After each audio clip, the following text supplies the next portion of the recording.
สบายดีเนาะสบายดีล่ะโอ้เอ้าบ่ใช่ฮอตเกิบผู้นี้เราเสียอะไรเสียอะไรนะเอ้าเสียอยู่ไสอยู่ว่าสกีบนรถพันมาครับไปโอ้คนรักเอาบ่จักเมื่อเฮือนบัดนี้โดยไผอยู่เฮือนเจ้าไผมีพายเลยมีลูกคนนี้ลูกชายเจ้าได้ไปทางไหนหมอกกลูกชายกกเจ้าเนี่ยฮะลูกชายใหญ่ผู้ใหญ่เลยเขาจับแล้วฮะเขาจับแล้วเขามันสู้พูดสังกะสีก็เพิ่งวาบอยู่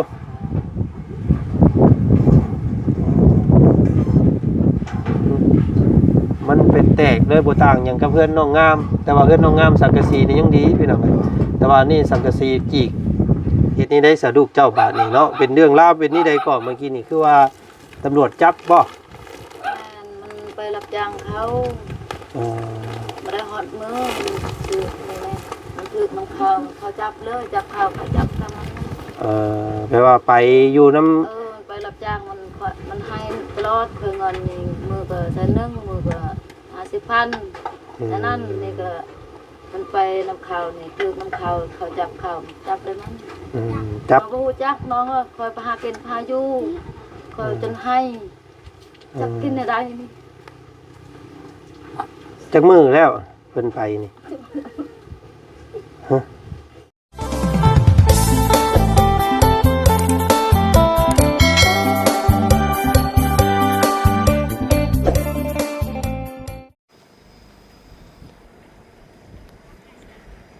เนาะคือหน้าคุ้นๆได้พี่น้องเลยโอ้โมเมนต์หนองอันหมากัดบ่อนั่นพี่น้องกันเนาะเป็นยางมาแต่ทางไหนเนาะนี่เนาะอันลี่บ่โอ้ลี่พี่น้องเลยเนาะเบิ่งมาแต่ไสนี่มาแต่โลดมาสดีสบายดีเนาะสบายดีล่ะโอ้เอ้าบ่ใช่ฮอตเกิบผู้นี้เราเสียอะไรเสียอะไรนะเอ้าเสียอยู่ไสอยู่ว่าสกีบนรถพันมาครับไปโอ้คนรักเอาบ่จักหมอนี่บ่หมอมากัดนะนี่แหละโอ้ยพี่น้องไงเนาะโอ้ยพอดีแหละสันเนาะอันกำลังสิย่างมือเฮือนบัดนี้ไผอยู่เฮือนเจ้าไผ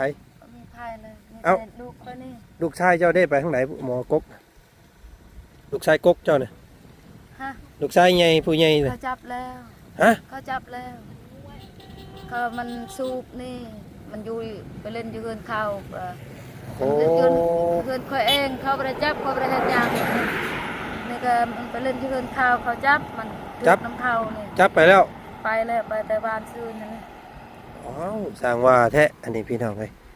ไปแต่เพิ่นจับไปคดียานี่บ่ได้คดีอะไรยังเลยมันเขาชูบมันอยู่น้ำเขานี่โอ้ไปอยู่น้ำเพิ่นเราไปเจอลูกดงน้ำเนาะก็ง่ายๆโอ้สพี่น้องไอ้น้องพอหำเพิ่นก็ได้รวบไปเบิดเลยเฮ็ดที่ได้ฉบับนี้ลูกชายปูอยู่เลยเฮ็ดที่ได้สิเอาเงินใช้ไปไทยเอาเพิ่นบาทนี่บ่มีเงินข้าวกินก็บ่มีเนาะตายคักบาทนี้เอาไปล้มกันอยู่เฮือนพุ่นเดี๋ยวมือเฮือนถ่าเด้อเดี๋ยวเฮาสิมานํมือเด้อไปหามือถ่าอยู่เฮือนไปเนาะไอ้ล่ะไปโอ้ยเกือบกะเฮียบาทนี่ลูกกะหายไปพี่น้องเอ้ยเดี๋ยวว่าจันทร์สิตามมือเนาะ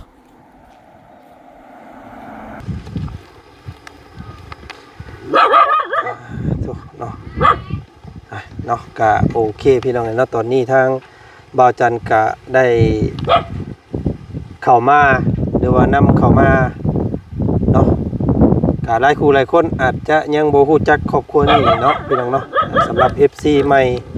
แต่สำหรับ FC เก่าที่ติดตามทางบ่าวจันตลอดมานี่ก็คือสิฮู้จักกันดีว่าซั่นกับครอบครัวของน้องมากัดพี่น้องไงเนาะนี่แหละเป็นสภาพบ้านเฮือนซ่านที่ทางบ่าวจันเนาะได้รับสะพานบุญจากหลายๆท่านพี่น้องไงเนาะสมทบกันเป็นบ้านต้นแบบแต่ก่อนเนาะทรงโมเดิร์นนี่แหละพี่น้องไงกับ ผ่านมานี่ก็จักประมาณ2 ปีได้นะมั้งพี่น้องเอ้ยเนาะจากเฮ็ดบ้านหลังนี้ไว้นี่เนาะโอ้จนผุผูพังไปแหละพี่น้องเนาะอ่ะก่อนอื่นเด้อสัตว์พี่น้องกราบทักทายเนาะสบายดีพ่อแม่พี่น้องเนาะหมู่เพื่อนกันมาสุขุสุขคนเจอกันครับบ่าวจันเนาะบรรยากาศตอนเที่ยงมื้อนี้เนาะบ่าวจันก็ด้วยความบังเอิญพี่น้องเอ้ยเนาะไปพบไปพ่อสาวลี่เนาะแม่ใหม่เดินเท้าเปล่ากับลูกเนาะมาทักถามเบิ่งเพราะว่ามีข่าวร้ายพี่น้องเอ้ยเนาะลูกชายกกถูกตำรวจได้กักคุมตัวไปแล้วว่าซั่นพี่น้องเอ้ยซาลาเว้าเมื่อกี้นี่สิคล้ายๆว่าน้องเพิ่นนั่นไปดินน้ำหมู่ดินอยู่เฮือนหมู่และเฮือนหมู่เนี่ยเป็นแบบว่าเพิ่นหมายตาอยู่แล้วนะพี่น้องเอ้ยจ้องอยู่แล้วเวลาเพิ่นมาตำรวจมาเอาเนาะเพิ่นก็สิฮุบไปเบิดแหละว่าซั่นซะพี่น้องเอ้ยโอ้ยเนาะโศกร้ายและซะอันนี้พี่น้องเอ้ยสิเอาเงินเอาคำมาจะใส่เนาะไปไทยไปเอาลูกกลับมาว่าซั่นพี่น้องเอ้ยเรื่องเล่าสิเป็นจังไดเดี๋ยวเข้าไปทักไปถามเพิ่มเติมอีกกับบ่าวจันเนาะพี่น้องเนาะไป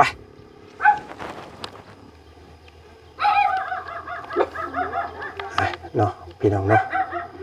ก็โอเคตอนนี้ก็ทางบ่าวจันเนาะได้หวนคืนเข้ามาในรอบ2 ปีถ้าไปทักอันนี้พี่น้องเลยเนาะสภาพเพื่อนชานเราก็ถือว่าลาลงตามการเวลาเนาะพี่น้องเนาะสิเห็นไปเห็นผ่าเพราะว่าผ่าที่บ่าวจันเอาเป็นผ่าไม้อัดได้พี่น้องเมื่อก่อนเนาะสังกะสีก็เป็นสังกะสีตัวถึกตัวที่ธรรมดาว่าซั่นซะพี่น้องเลยเนาะผู้ใดมาเยี่ยมมาให้เบิ่งมาชมเตดนได้พี่น้องเอ้ยนี่เนาะกะโดยรวมกันยังดีอยู่พี่น้องเอ้ยเนาะโอ้เพิ่นมาเต้ามาโฮมกันยังคักแน่แท้นี่พี่น้องอยู่ตารางเฮือนเนาะ หลายคนแท้สบายดีเนาะ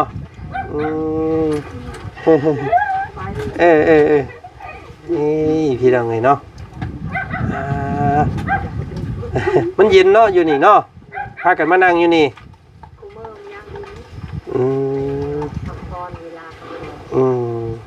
เป็นอันบ้านที่สูงแล้วก็มันเย็นเนาะโอ้ลูกไผ่เสร็จนะลูกน้องเจ้าโอ้มาล้มกันเรื่องลูกนี่บ่สิเฮ็ดนี่ได้สะลูกเจ้าบาดนี่เนาะเป็นเรื่องลาวเป็นนี่ใดก่อนเมื่อกี้นี่คือว่าตำรวจจับบ่มันไปรับจ้างเขาไม่ได้หอดมือมันถือมันเขาจับเลยจับเขาจับทำมันแปลว่าไปอยู่น้ำไปรับจ้างมันให้ตลอดคือเงินนี่มือก็100,000มือก็50,000ฉะนั้นนี่ก็มันไปน้ำเขานี่คือน้ำเขาจับได้มั้งจับกูจักน้องคอยพากินพายุคอยจนให้จับกินอะไรนี่จักมือแล้วเพิ่นไปนี่จักมือแล้วเราเพิ่นจับเรานี่จักมือแล้ว2-3 มื้อนี่แหละตำรวจเมืองเพิ่นได้มาเอาเนาะไปเพิ่นจับกันจะค้นไปนี่เขาไปหากินปลาอยู่จักแต่ว่าลูกคือจับเลยเด้อทีแล้วคันบานเมืองลูกนั่นแหละนี่ก็กินกุ้งเอาอันเดี๋ยวพาเฮาขึ้นเบิ่งทั้งแน่เนาะให้หมู่ให้ครูเพิ่นอยู่ตารางถ่าเด้อไปเฮาทำขึ้นทั้งไปขึ้นเฮือนไปเนาะเบิ่งไปผู้นี้บ่เกิดเฮียเมื่อกี้นี่ผู้นี้บ่เนาะอีหล่า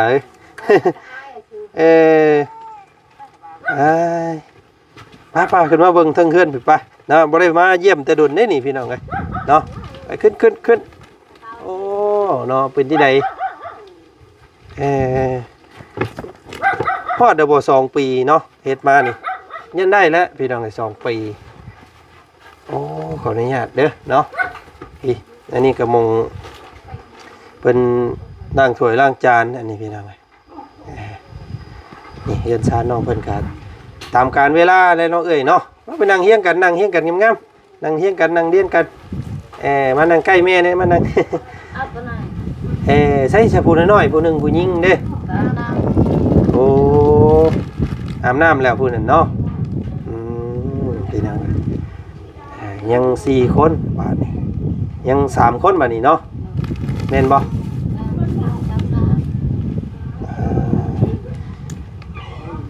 ก่อนอื่นก็ทักถามการเป็นอยู่ซะก่อนสันพี่น้องเอ้ยเนาะถามใหญ่เด้อเจ้ากันเนาะโอ้จักปีแล้วนี่ฮอดแล้วบ่8-9 ปี ฮอดแล้ว9 ปีเท่านั้น ยังเป็นคือเก่าอยู่บ่เพิ่นยังชักคือเก่าอยู่บ่ ยังเป็น แต่ว่าไข้ขึ้นกว่าเก่าอยู่บ่ใหญ่ได้เด้เนาะ กลางคืนนี่มื้อนี้ก็จักสิไปใส่มันโดดแต่เฮือนนี่แม่นั่นแหละเราก็โดดนำกันแหละประมาณ อ๋อสรุปแล้วก็ดีขึ้นอยู่บ่อาการชักนี่เดี๋ยวว่ายังเป็นอยู่บ่ยังคือเก่าอยู่บ่ ยังเป็น แต่ว่าเพิ่นก็สิแข็งแรงขึ้นอยู่เนาะเพราะว่าร่างกายเราก็ใหญ่ขึ้นนั่นเด้เนาะเพิ่นเราก็บ่ได้จอยได้พร้อมบัดนี้พี่น้องเอ้ยเนาะน้องเพิ่นชื่อใดก็ครับตัวชื่อหยัง ตั้งทุนเติม ชื่อน้องบุญเติมเนาะชื่อน้องเติมพี่น้องเอ้ยเนาะผู้นี้ชื่อนี่ได้ผู้นี้ชื่อน้องสมอันชื่อนี่ได้ก็อันลี่เนาะ พี่น้องจนลืมเลยบ่ได้มาใกล้แต่โดนเนาะเฮือนซ่านกะมันแตกมันผลถึกเนาะ นี่ก็อยู่ทางในลูกค่อยหัดมันเป๊กหมดเลยลมแห้งนั่นอะไรสังกะสีมันสอดมันหยังบ่แล้วเนาะโอ้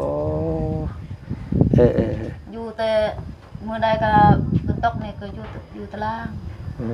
ได้ก็เป๊กหมดโอ้ยพี่น้องเอ้ยโครงห้างนี่ดีเบิดอยู่แต่ว่าทางว่าจันเอาตอนนั้นก็เฮ็ดตามงบเนาะเฮ็ดตามงบที่มี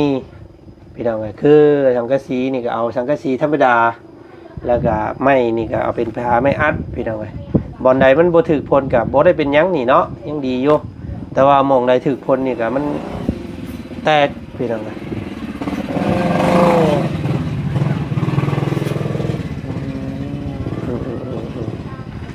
กับพอดีแหละมื้อนี้ก็ทางผู้ดีทางแม่ผู้ที่เฮ็ดเฮือนให้เจ้าหั่นแหละพี่น้องเอ้ยเนาะผู้ดีฝากฟังให้ว่าจันมาเยี่ยมมายามผู้ดีเลยเนาะก็ถือว่าซ้ำดอกผ้าขีดไว้พี่น้องไงกายมากก็เห็นทางเอื้อยเพิ่นย่างตามหลังกันมาพอดี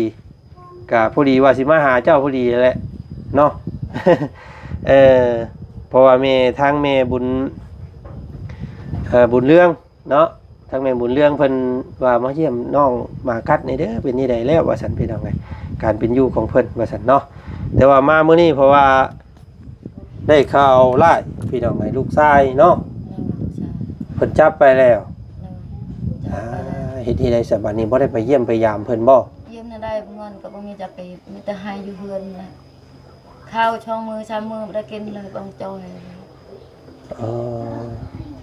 ตายคักบาทนี่พี่น้องไงเนาะเวียกแต่เช้าเพิ่นจับนี่เพิ่นเอาไปอยู่ไสเดี๋ยวนี้นี่อยู่บ้านจักเฮาบ่ฮู้เลยเขาจับอยู่บ้านไหนจักเอาไปทางไหนบ่ฮู้เลยเขาไปรับจ้างนี่ถึกน้ำเข้านี่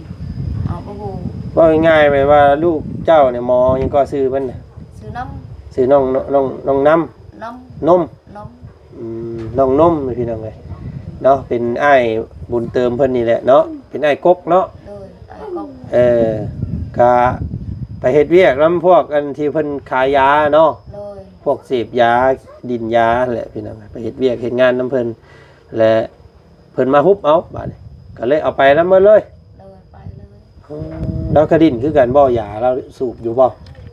มีแต่เราสูบบ่ได้ฮอดเฮือนนั่นแหละลูกเฮาสูบมันถึกน้ำเข้าก็ไปรับจ้างน้ำเข้ามันก็บ่ฮู้จักเขาขายมันบ่ฮู้จัก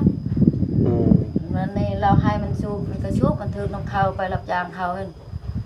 บ่ฮู้จักน้ำลูกบ่ฮู้จักน้ำเขาเนาะวัยรุ่นเนาะมันคนวัยรุ่นผู้ชายพี่น้องไงเนาะก็สิเข้าแกล้งกันแน่หั่นแหละเฮ็ดอีหลีสบายนี่จนเท่า บ่ได้ไปสืบไปเท่าไปหาบ่ว่าเพิ่นให้ไทยจังซั่นจังซี่บ่ได้นั่นบ่บ่ได้ไปเบิ่งบ่ บ่มีเงิน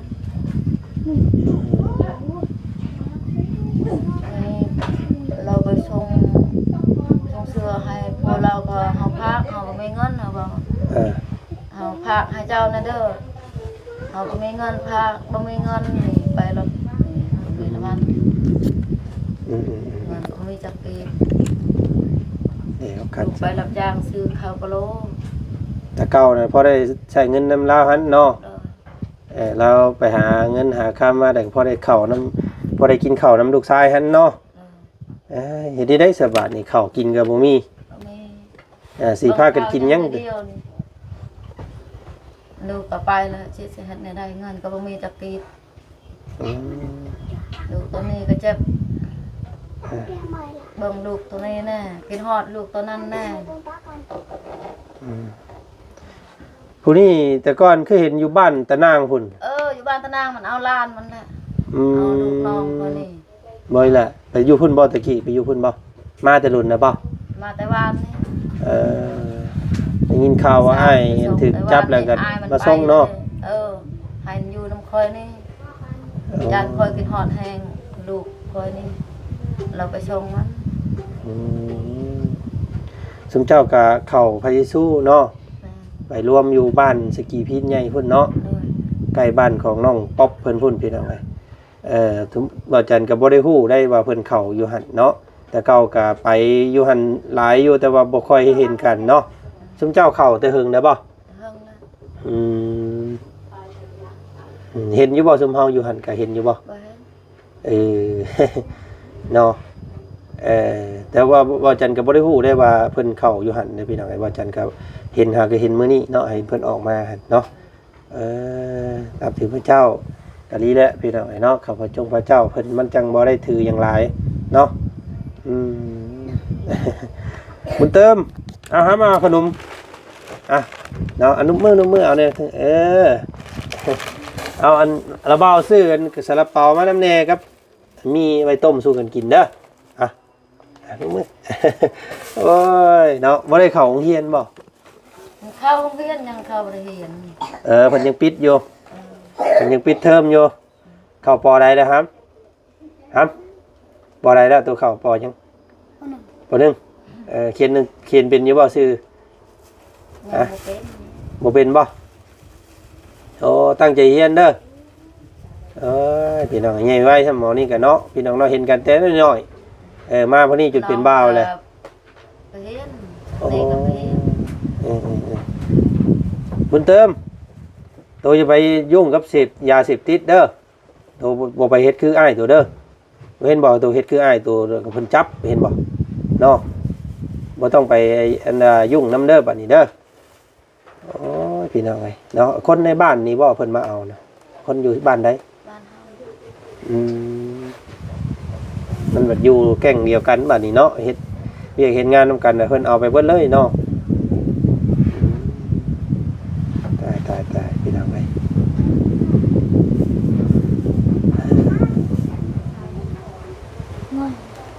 แต่โดนน่ะบ่ได้เข้ามาฮอดแล้วบ่ปีนึงเอ้ยเฮาบ่ได้เห็นกันนี่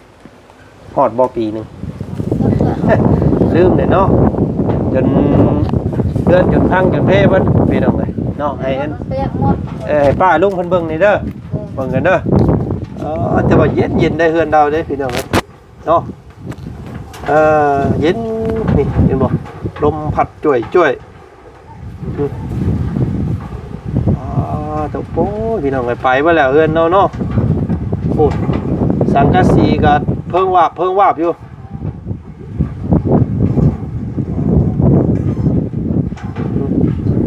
มันเป็นแตกเลยบ่ต่างหยังกับเพื่อนน้องงามแต่ว่าเพื่อนน้องงามสังกะสีนี่ยังดีพี่น้องแต่ว่านี่สังกะสีจีกไปเบิดแล้วเนาะฝนตกมันก็เปียกเบิดแล้วเอ้ยนี่เนาะไล่ก็เปียกตายคำว่านั่นก็ต้องได้เปลี่ยนสังกะสีใหม่แล้วก็เปลี่ยนผ้าใหม่อีกแล้วนี่พี่น้องเอ้ยเนาะแต่ว่าโครงห่างอย่างมันยังดีอยู่พี่น้องเอ้ยเป็นพวกเสาเป็นพวกไม้แป้นไม้เส้นไม้อย่างนี้ยังดีอยู่เนาะแต่ว่าเป็นตัวนี้แหละพี่น้องเอ้ย รับนอนซุมเจ้านอนห้องใดแน่นี่ ห้องนี้ ห้องตัวนี้เด้ ห้องตอนนี้ลูกชายเฮานอน โอ้ผู้คนถึกพึกจับมันบ่ มันละก็นอน เออ เขานอน พากันซุมเจ้า3คนนี่นอนพี่เลย นอนนี่ หมอนี่บนหมอลูกชายกก ก็เดียวนอนนี่ อืมเฮ็ดเฮือนให้เพิ่น2ห้องได้พี่น้องเอ้ยเนาะผู้ใดอันลูกเจ้าผู้หนึงได้ใช้ยังบ่มาบ่บ่แม่นบ่หมอนี่บ่แม่นบ่ผู้น้อยๆผู้หญิงเนี่ยเนาะระวังตกน้ำตกในเด้อเนาะเบิ่งเพิ่นเด้อเนาะได้เลยไปอาบน้ำมันห้วยคุณแล้วก็ มีแต่ใจเย็นๆนั่นแหละเด้อเนาะเรื่องลูกเรื่องเต้ากะคอยสืบคอยทำเอาน้ำเพื่อนที่เพิ่นถึกจับอันแหละเนาะว่าเป็นนี่ได้เขาสบายดีอยู่บ่ซั่นเนาะสิพากข้าวพากน้ำไปให้กะบ่มีคือกันเนาะสิเฮ็ดได้สบายนี่ลูกอยู่ในเพิ่นสิกินหยัง มีแต่เป็นเขาเป็นบริเวณน้อง ซึ่งตะเก้าก็บ่ได้บอกเพิ่นบ่ว่าบ่ให้ไปยุ่งไปเกี่ยวบอกเพิ่นอยู่บ่ บอกแล้วเราว่ามัน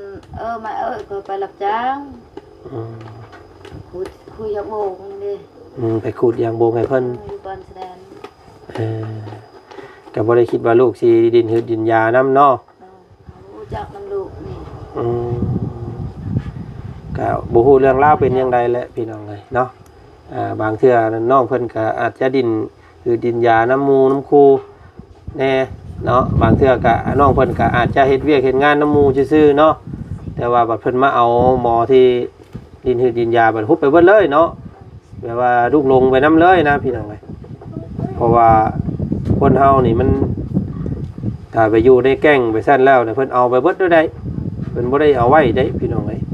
เนาะเจ้าสิดินบ่ดินเจ้าสิสู้บ่สู้ก็เขาเอาคือเก่าเนาะเจ้าไปอยู่นํกันเด้นี่ได้ซั่นถ้ามีแต่มื้อหน้ามื้อในเฮาสิมาเยี่ยมใหม่อีกเด้อมื้อนี้ก็บ่ได้ซื้อหยังมาหลายพี่น้องเอ้ยเนาะเพราะว่าซื้อแต่ขนมมาต้อนกับมีเนาะพี่น้องเอ้ยเนาะซื้ออันข่อยได้อยู่บ่ซื้อในใดซื้อข่อยชื่ออยู่เนาะชื่ออยู่บ่ นางนี่ก็อันซื้อแล้วนะนางส้มนะนางส้มเมลี่เนาะแล้วก็บุญเติมเนาะที่น้องบุญเติมเด้อแล้วก็ผู้นั่นน่ะซื้อนมเนาะเท่านมแล้วผู้น้อยๆเด้ที่น้องใจเพิ่นน่ะเนาะอันนี้ก็สร้างที่เฮ็ดเฮือนนี่ก็เป็นพ่อน้องใจเพิ่นน่ะพี่น้องเนาะอยู่บ้านต่อเรือผู้เฮ็ดที่พวกเขาเข้าไปซอยเฮ็ดเฮือนเฮ็ดหยังให้เพิ่นจนเฮือนแล้วก็จนบักงามๆนึงบาดนี่เนาะได้สร้างแล้วอะไรเฮ็ดเฮือนหลังนี้ให้ก็ถือว่าบ่ได้มีฟืนไฟเฮ็ดพี่น้องเอ้ยเนาะเอาจักสติงตัดเอาก็ได้สำนี้เฮือนมันเนาะก็โอ้ยเดี๋ยวสิส่งคลิปนี้ให้แม่เพิ่นเบิ่งเด้อเนาะครับว่าเพิ่นมีการช่วยเหลือหยังมาก็สิมาหาใหม่เนาะอาจารย์ก็ซอยหยังไร่บ่ได้พี่น้องเอ้ยเนาะครับว่าไปเยี่ยมเราเนาะโอ้เงินก็เบิดเลยเบิดก่อน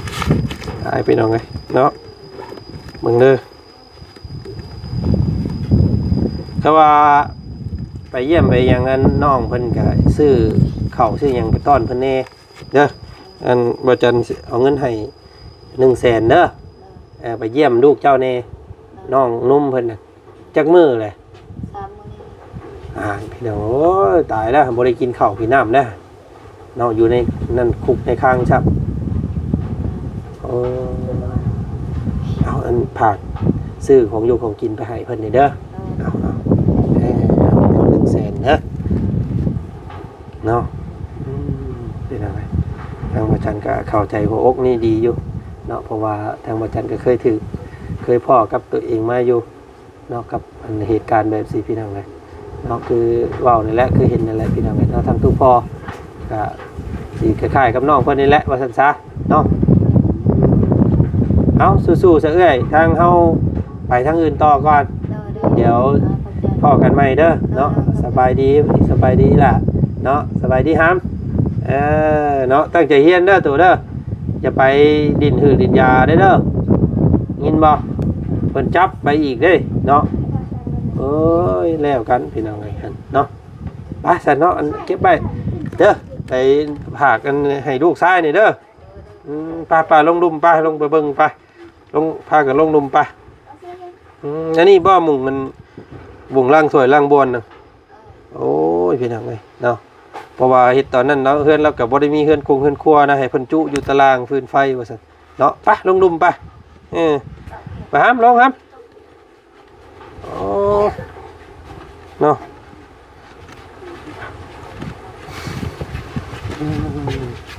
หมู่ก็เต็มอยู่ตารางเฮือนเราก็แก่นอยู่ซั่นพี่น้องเอ้ยเนาะทุกคนนี่เป็นขนาดเทือนนี่ก็คูณ4เนาะคูณ4พี่น้องนะนี่เนาะไปเบิดแล้วเพราะว่าบานประตูก็ย่างดีได้พี่น้องเลยเอาเฮ็ดใส่เนาะนี่มันก็ผุพังตามกาลเวลาเนาะยิ่งเป็นนาไม้อัดซ้ำพี่น้องเลยเนาะ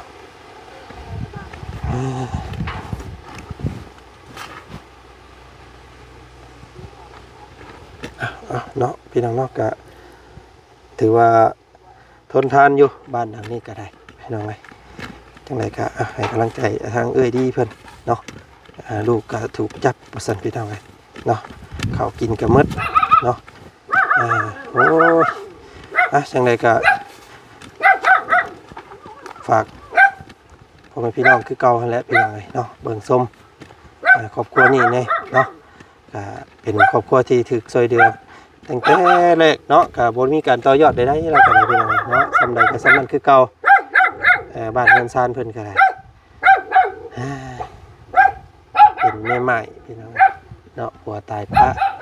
ก็บ่ได้เอาครอบครัวใหม่เลยแล้วก็ได้พี่น้องบ่มีลูกมีผัวใหม่ก็อาศัยอยู่นํลูกเนาะ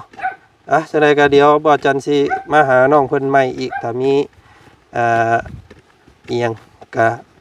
เนาะถ้าผู้ใดเนาะอยากช่วยทางครอบครัวเพิ่นก็ติดต่อได้เด้อพี่น้องเด้อเนาะขอบใจหลายๆคลิปนี้ช่องบ่จันขอตัวก่อนพี่น้องเนาะพอกันใหม่สบายดีเด้อเนาะบัดสุขสุขคนไป